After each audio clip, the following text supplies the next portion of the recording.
dadka kama fikirayaan caafimaadkaaga iyo dantaada kaliya waxay fiirsanayaan dantooda iyo sidii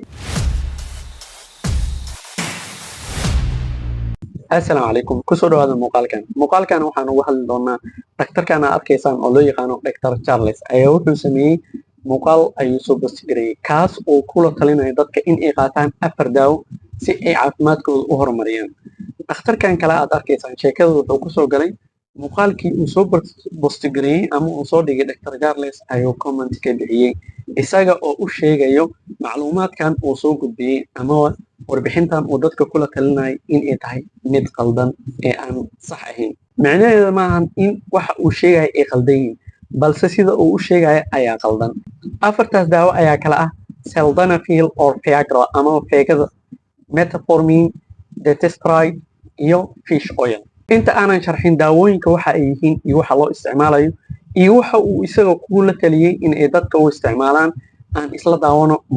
In that video, a dermatologist named Dr. Charles made some highly inaccurate and controversial remarks encouraging every guy to take 4 prescription medications: sildenafil or Viagra, metformin, detasteride, fish oil. Guys stay healthier longer was the actual caption. I realized the potential harm of this content given the fact that it was not just shared widely, but it was being delivered by an actual doctor. So I reacted by correcting the misinfo by pointing out the potential risks if everyone was to take all 4 medications. Side note, I did try doing this in the comments first to avoid unnecessary drama because all of us can make mistakes when we're making medical content, but I was instantly restricted from commenting by Dr. Charles. And sadly, instead of correcting the misinformation, making an updated video or sida aan arkaynayba Dr. Mike marka uu commentiga ka bixiyay postiga uu soo dhigay Dr.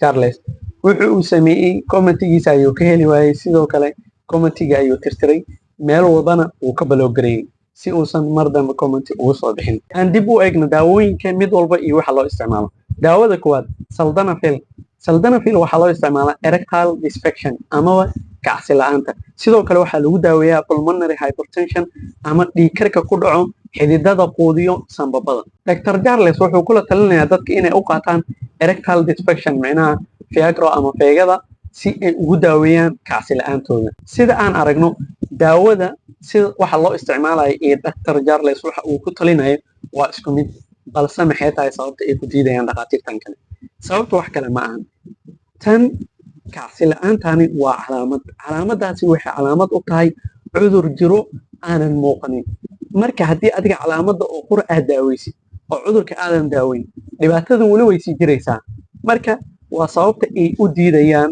in kaliya loo qaato calaamadaas oo qura sabab waxaa jiro sabab badan oo keeni karo oo ka mid yihiin cardiovascular diseases jiraan oo sababi karo marka calaamadii haddii aad akhrisid macnaheedu waxay noqonaysaa in cudurku wali uu qarsoon yahay aadan adiga meesha ka saarin waana sababta ay u diidayaan maanta adduunka waxaa jiraan dhaqaatiir fara badan oo ay dadka jecel yihiin dadku waxay ku jecel yihiin symptomatically macnaha calaamadaha bis ayay ka daawayaan ee cudurka dhan kama daaweynayaan had sida dhaqaatiir badan oo Soomaaliyeedba ay sameeyaan qofka marka uu yimaado history marka ay ka qaadayaan calaamad walba uu sheegto daawadiisa ayay siinayaan laakiin cudurka ma aysan daaweyn cudurku qofka sidiisa ayuu u hayaa qof caayahayo dhahay qof cajiijiya la siiyay madaxa xanuunayo dhahay xanuun baabiya la siiyay macnaheedu ma aha cudurka ma daaweyn marka dadkana waxay aad u jecel yihiin dhaqaatiirtaas waxay ku leeyihiin isbitaal hebel ayaan tagay dhakhtarkii markaa u tagay daawadii oo ii soo qora 2 maalin ama 1 maalin markaa isticmaal waan ku fiicnaaday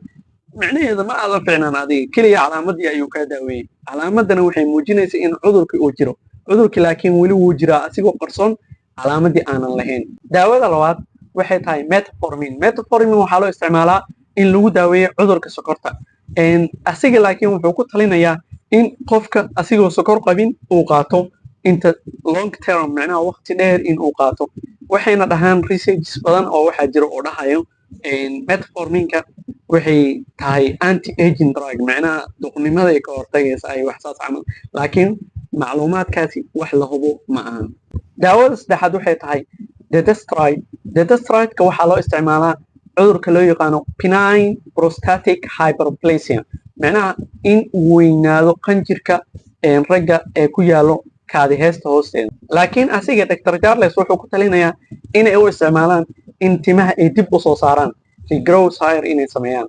taasina waa arrinta ay dhaqaatiirtan kasoo horjeedaan oo ah wuxuu uu qariyey macnaha filin hore aan daawaday ayaa igu soo dhacay. filinka waxay leeyihiin rag oo tuugada ah bangiya ayay leeyihiin. bangigii marka waxay sameynayaan dadka in ay lacag dhigtaan ayay markasta ay ka shaqeynayaan. laakiin arrinta jirta ayaa waxay tahay in ay lacagta dadka ay dhacayaan.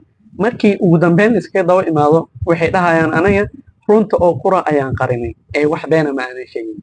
marka saasoo kale waa ay tan daawada waa sax laakiin isaga wuxuu ka qariyey runta ayuu ka qariyey. runta maxay tahay? runtu waxay tahay side effectiga ama daawadan haddii la isticmaalo saameynta ay keenayso uma uusan sheegin. taasina waa arrinta jirto oosan qof walba oosan u jeclaysanayn in uu qaato daawadani xitaa haddee tin qurux badan usoo saarayso. daawada afraad waxay tahay fish oil. fish oilkan wuxuu leeyahay waxay prevention u tahay cardiovascular disease macnaha cudurrada xididada dhiigga ku dhaco. laakiin sida ku cad dhakhtarada sida ay sheegayso maba jiraba wax supplement oo lagula talinayo in ay prevention u yihiin cardiovascular disease. sababtoo ah iyada ayaa ah dhakhtarad ku takhasustay wadnaha. Supplements, to clarify what supplements we recommend people to take for cardiovascular disease prevention, and the answer is outside of deficiency we don't recommend any supplements for cardiovascular disease prevention. Fish oil has very few robust indicators. waxa cajiib ah waxa uu dhahaya dhegeysa halkan. To admit, when you make these small videos, you lose some of the nuances. That's absolutely true. I think there's a very important difference. arrintan cajiib waay. waxa uu leeyahay macnaha muuqaal oo weyn tusaale oo kale 2 saacadood conversation soconaya haddii adiga aad rabtid inaad ka dhigtid 1 minute inaad kusoo koobtid meeshaas xoog badan ayaa ka maqnaanaysa. ma fahamtid? wax yar kadib waxa uu dhihi doonana ila fiirso. Between taking a clip out of a 2-hour conversation versus planning to make a short video. Because when you're planning to make a short video, you have a lot more control of the words you're choosing to put in that short video.